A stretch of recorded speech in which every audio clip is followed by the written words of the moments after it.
bienvenue sur l'Odyssée. C'est Sandy et Lancelot. Et aujourd'hui, on quitte Bali pour aller explorer l'île de Lombok. Et on va vous faire une petite série de vidéos, et ça c'est l'épisode 1. Donc c'est parti. Nous sommes partis vers 4h du matin de chez nous pour prendre le ferry qui rejoint Bali et Lombok sous 4-5 heures de traversée. Cela dépendra des conditions de la mer. Autant vous dire que ce réveil pique un peu, mais nous avons bien aimé ce moyen local et économique de rejoindre l'autre île avec son scooter, malgré la fatigue et la contrainte temporelle. Mais pour être prêt pour ces 3 semaines de road trip et d'aventure, c'était l'idéal. Pendant ce voyage, nous serons accompagnés d'Aurélien et de Céline que vous allez pouvoir apercevoir tout au long de cette série vidéo. Après le ferry, nous sommes partis pour 1h30 de scooter pour rejoindre le centre de l'île. Les routes sont globalement en très bon état à Lombok, ce qui facilite la tâche aux pilotes.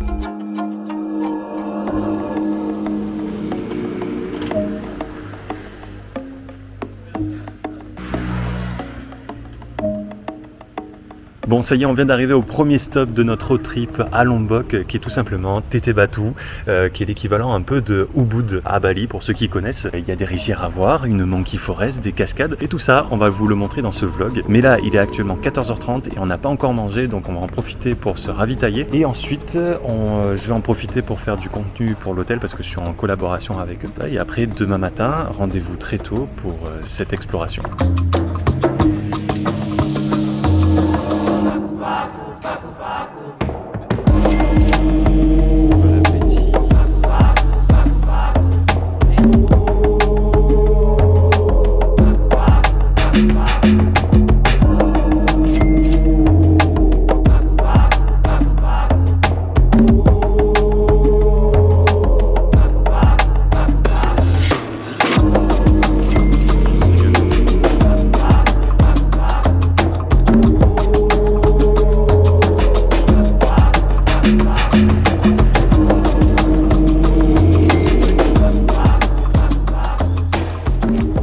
Bon, voilà notre petit logement simple et efficace. On va dire que ça fait l'affaire pour explorer la région de Teteh Batu en étant directement sur place. D'ailleurs, on commence cette exploration à 7h-10 pour voir la cascade de Jeruk Manis. Je vous mets le nom complet en dessous. Il faut savoir que ici, ça change pas trop de Bali. Quand vous allez faire une cascade, quand vous allez faire une activité, c'est payant et ils vont essayer de vous faire payer davantage. Là, on vient d'arriver et en fait, il y avait déjà un gars qui nous attendait avec... il faut un guide pour voir une cascade, sachant que le chemin est très bien pavé et très bien dessiné. Derrière, ils veulent vous faire payer le parking, sachant que c'est inclus. Et après, ils veulent vous faire payer la communauté. Bref, le classique, ils vous prennent un petit peu pour des vaches à lait. Après, libre à vous de donner ce que vous voulez, avec le service que vous voulez. En tout cas, nous, on profite de la fraîcheur du matin pour pouvoir explorer tout ça en tranquillité.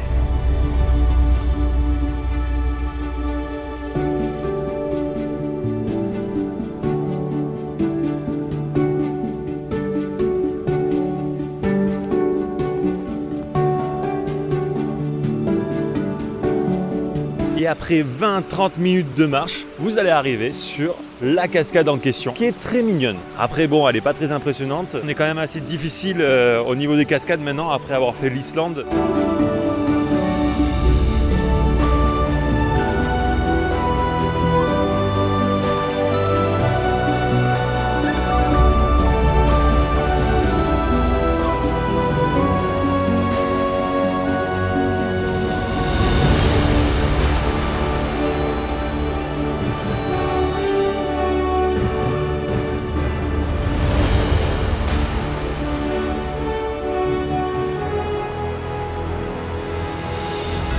Bon, même si la cascade n'est pas des plus impressionnantes, on est d'accord.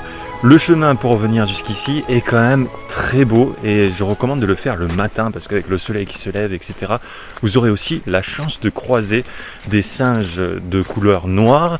Je ne sais pas exactement leur nom, mais apparemment ici à Teteh Batu, on peut les voir et ils sont assez rares et vous aurez peut-être la chance de les croiser ici. Mais il y a aussi, plus loin là-bas, une monkey forest. Alors c'est pas la monkey forest de Ubud qui est ultra touristique, ultra organisée avec... Enfin bref, vous aurez compris. Ici c'est vraiment comme ça, c'est-à-dire que vous allez vous balader dans une forêt et vous allez essayer d'apercevoir des singes. Alors évidemment, vous n'êtes pas sûr de les voir parce qu'ils sont en totale liberté et totalement naturels et il faudra plutôt augmenter ses chances.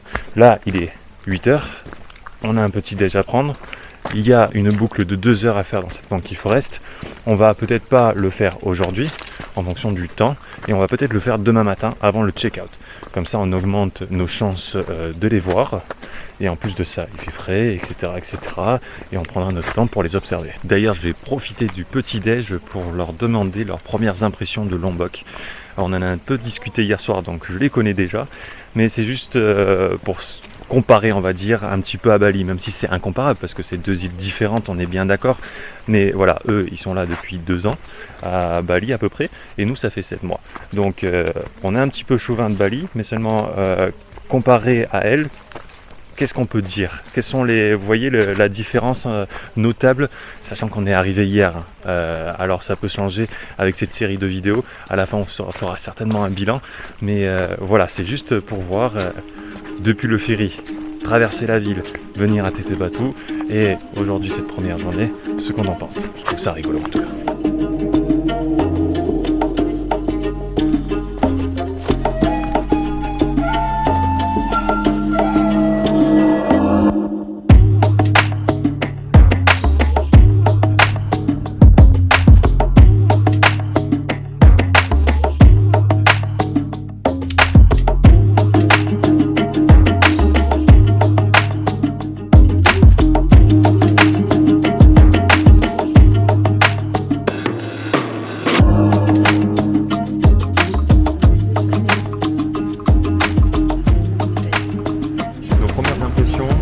De Lombok. On va commencer par Aurélien. Les paysages déjà. Ah oui, les paysages, c'est quand même très très beau. Là, on a la vue sur le mont Rinjani juste en face et c'est ouf. C'est super bien. En plus, l'avantage c'est que c'est un truc super positif, c'est que t'as les rizières comme Bali, donc ça c'est bien. Ouais. Au côté négatif, c'est moins développé. Alors, je sais pas si c'est le côté négatif ou le côté positif que vous cherchez. C'est tout dépend du voyage que vous voulez faire finalement. Est-ce que vous voulez de l'authentique? Vous venez ici, vous n'allez pas forcément à Bali. Et après, si vous cherchez du confort, des infrastructures qui soient à la hauteur, plutôt aller à Bali. Après ça, on le verra plus tard. Oui, effectivement. Mais c'est des premières impressions. Qu'est-ce que t'en penses? Ah, moi je valide trop. En tout cas, il y a une belle vue. Ouais, on est chanceux. Ouais. En plus, il fait beau. Ouais, et en plus on est bien accompagné. Mais ça dépend avec qui vous allez en vacances. Céline, Oui. tu en penses quoi de Lombok au niveau de tes premières impressions en 1 ou 2 phrases? Non, pour le coup, c'est un peu dépaysant pour l'instant. Il y a quasiment pas de touristes. Vraiment, on est seul. Mais ça fait bizarre d'être tout seul sur les routes, je trouve. J'ai hâte de voir un petit peu le reste, tout ce qu'on va explorer d'autre pour pouvoir aussi se faire une idée un peu plus approfondie, je dirais. Pour nous donner envie, dis-nous à peu près l'itinéraire qu'il y aura à Lombok. Juste après, nous allons à Gili de l'Est. Après Gili de l'Est, c'est Sembalun. Après Sembalun, nous allons à Senaru. Après Senaru, nous allons aux îles Gili, Gili Trawangan précisément. Après, nous allons à Senggigi et nous terminons par Kuta. Voilà. Bien révisé. Voilà, bravo. Donc une belle série qui nous attend et voilà. Good morning. Good morning. Voilà, vous avez des premières impressions de qualité. On laisse place à la découverte.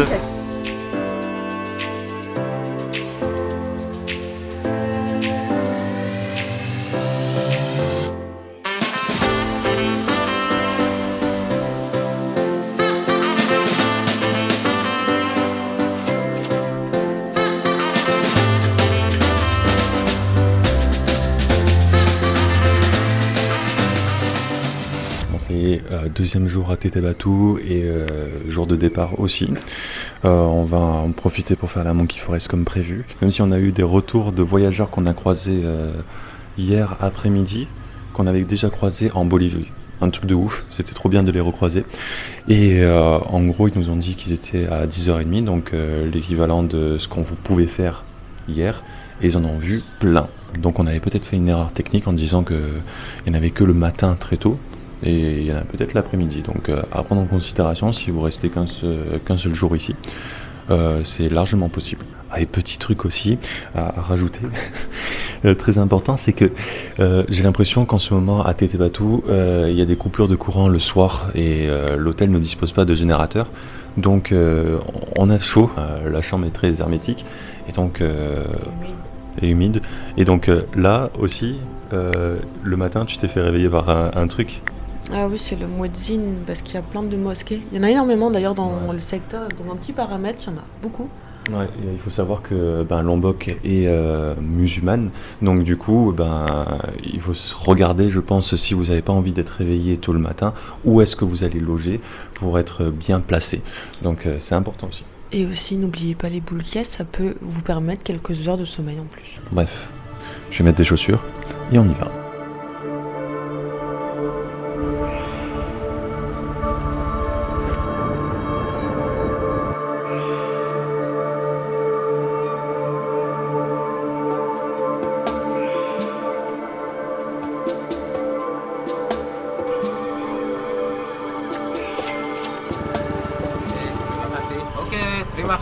Terima kasih. Thank you. Bon, ça y est, on a payé l'entrée qui coûte 30 000, exactement comme hier pour la cascade, vu que ça se situe dans le même parc national. Et voilà, donc tout s'est bien passé. Là, ça n'a pas chipoté. Il nous a indiqué le tour à faire. C'est pour l'instant très bien, on va dire, balisé. Et il vous dit de passer par là et de revenir par là. Maintenant, il n'y a plus qu'à espérer qu'on voit beaucoup de singes qui s'appellent ici les Black Monkeys.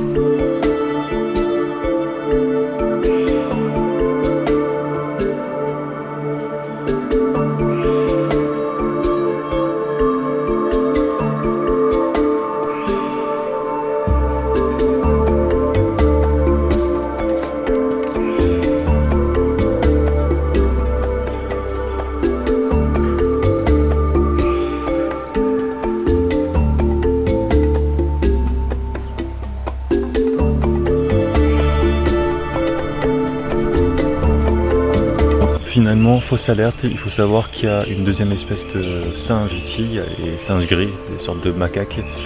Et en gros, on a cru que c'était les Black Monkeys, mais en fait pas du tout. C'est des singes un peu communs qu'on trouve un petit peu partout en Indonésie.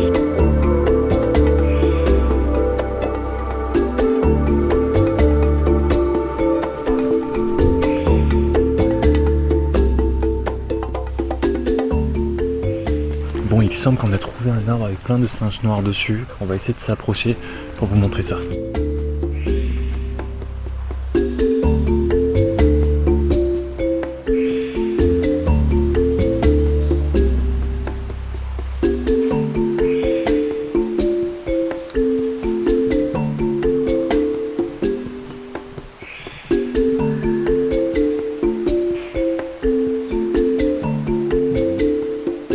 Bon, la mission est réussie, il y en a actuellement une dizaine dans l'arbre derrière nous. C'est dommage que j'ai pas le téléobjectif avec moi, je me serais régalé. Mais en tout cas, voilà, on va les observer un petit peu plus longtemps avant de reprendre notre chemin. On est vraiment trop content de les voir parce que vu qu'ils sont en liberté, il y a des chances de ne pas les voir.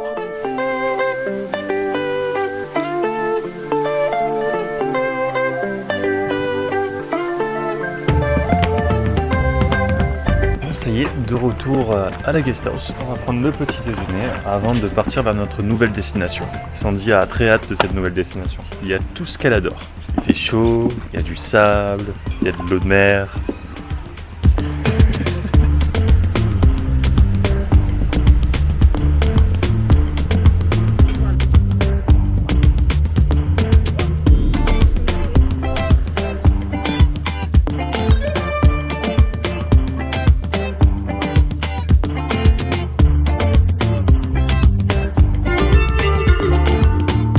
Bon, ça y est, on vient d'arriver à notre prochaine destination, notre prochaine collab, à Kondo Villa.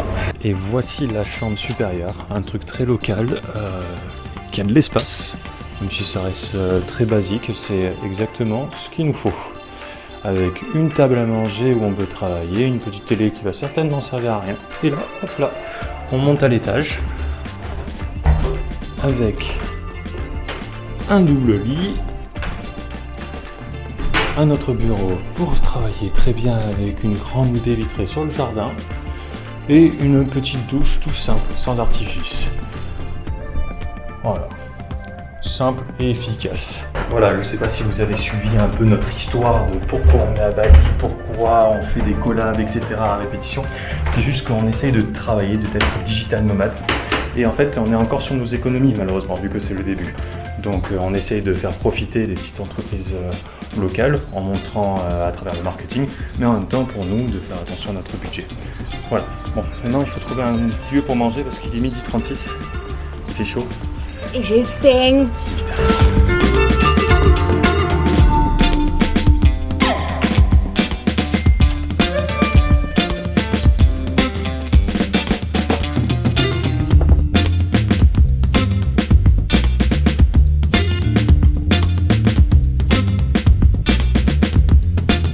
Il est actuellement 17h55, on s'est reposé, on a un peu travaillé sur les ordis et il est actuellement en train de pleuvoir. Et ça nous embête un petit peu parce qu'on n'a que 2 nuits ici et on est venu pour faire une excursion sur 4 îles qu'il y a en face.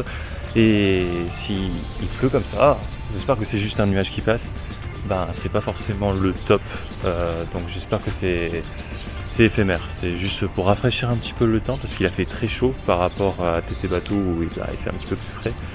Donc qu'il pleuve, mais juste un petit peu. Petit à petit trouver un restaurant parce que c'est galère au fait de trouver un restaurant ici. Là ce midi on est arrivé, il faisait chaud. Tout le monde était en galère parce que j'avais noté dans le plan 2 warung. Sur les 2, il y en a un qui est ouvert que le soir et l'autre, c'était plein.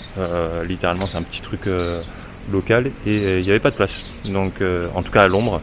Donc, on a cherché. Finalement, Céline et Aurélien, ils ont vu que le restaurant de leur hôtel était ouvert. Donc, assez galère de trouver un truc parce que c'est très peu connu. Tout se développe petit à petit. J'espère que la vidéo va bien se terminer parce qu'elle va dépendre de cette excursion-là. On vous montre tout de suite.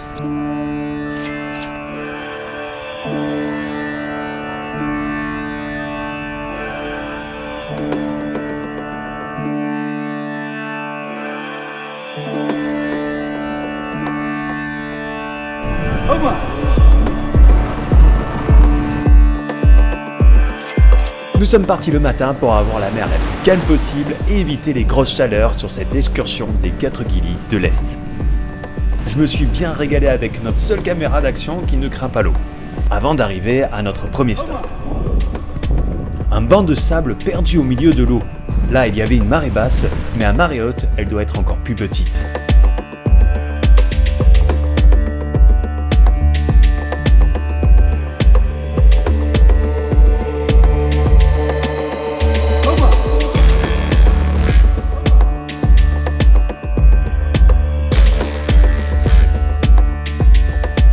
On a bien profité à faire nos stars et à prendre des photos pour notre prochain dossier pour Koh Lanta.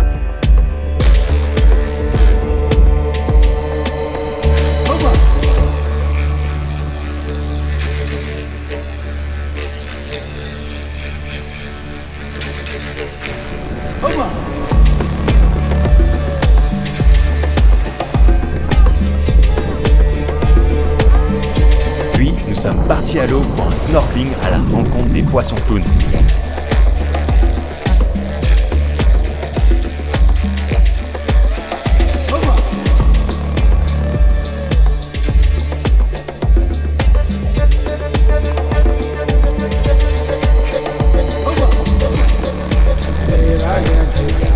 Après 2 snorkelings, direction la première île pour manger des mie goreng. Ce sont des nouilles, mais pour tous ceux qui sont venus en Indonésie, c'est bien plus.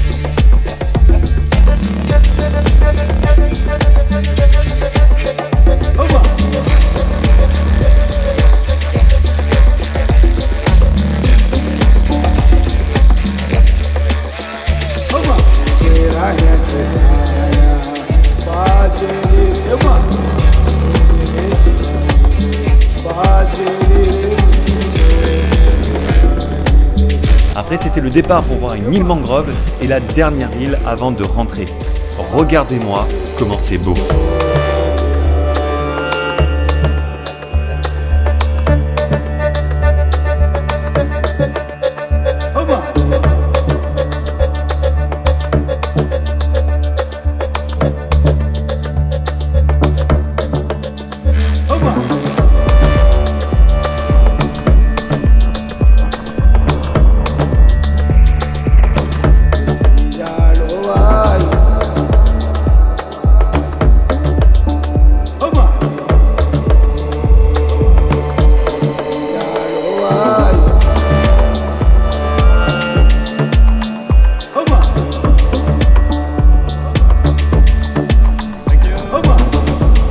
ça y est, on arrive à la fin de ce vlog et de ces premiers instants, de ces premières impressions à Lombok qui était juste ouf. Le ferry, t'étais battu et Gili de l'Est. D'ailleurs, l'excursion, elle était quand même géniale. On a beaucoup aimé cette matinée et début d'après-midi. C'était très cool, le Gili était adorable, les îles très désertiques, il n'y avait personne, donc franchement, super temps aussi, donc on a beaucoup aimé. Ouais, il faut savoir qu'on est en pleine high season et on était maximum 10 bateaux sur les 4 îles. Donc voilà, c'est croisé. Allez, on a croisé 3 personnes en tout. Et, de toute façon, ici, c'est pas une région très populaire. Ouais, il y a des gens qui font des day de... trips depuis Kuta, ouais. mais seulement ils viennent pas s'installer ici. Donc du coup, si vous voulez un petit peu de tranquillité, et d'ailleurs merci à Kondo Villa de nous avoir invités. Ouais. Et donc ça c'est cool, on a pu faire ce détour là. Donc ouais. C'est marrant parce que c'est à très peu de temps de Bali, c'est extrêmement différent. Et c'est cool, ça fait un peu de fraîcheur, mais en même temps, genre c'est assez déstabilisant parce qu'on se disait que c'était à peu près les mêmes choses et puis pas du tout. Donc voilà, si vraiment, voulez, on nous a dit à Bali, Lombok c'est un peu le Bali d'il y a 20 ans et c'est vraiment le cas au niveau des infrastructures, au niveau des expériences et tout, c'est pas encore aussi bien cadré. Donc si vous voulez un petit peu de... je vais utiliser le mot authentique, roots. C'est un peu plus roots. Pareil ici, on a galéré à trouver des restaurants pour manger, puis ça met 1 heure à servir. C'est un peu plus, entre guillemets, attention, l'aventure, on reste quand même, on a dit, c'est quand même assez soft, mais c'est très sympa pour sortir un peu de sa zone de confort et retrouver un minimum d'aventure à côté de soi, même si on n'habite pas vraiment à Bali, mais vous avez compris le truc. Mais pour l'instant, on aime bien. Ouais, c'était vraiment cool. Et d'ailleurs, ça c'est l'épisode 1, il y en aura plusieurs. L'épisode 2 va se situer au nord de Lombok, dans la partie un petit peu montagneuse. Il y aura des aventures, je vous en dis pas plus. Il y aura de la fraîcheur. Voilà, oui. Il y aura des choses à voir et je vous invite à regarder ça. En tout cas, si vous avez aimé cette vidéo, n'hésitez pas à laisser un j'aime, un commentaire ou tout simplement à vous abonner. Activez la petite cloche pour ne rien louper. Nous on vous dit ciao ciao ciao. Te voy a sacar del verano. No tenemos que sentir, solamente cuando estemos ahí. En estado físico, químico.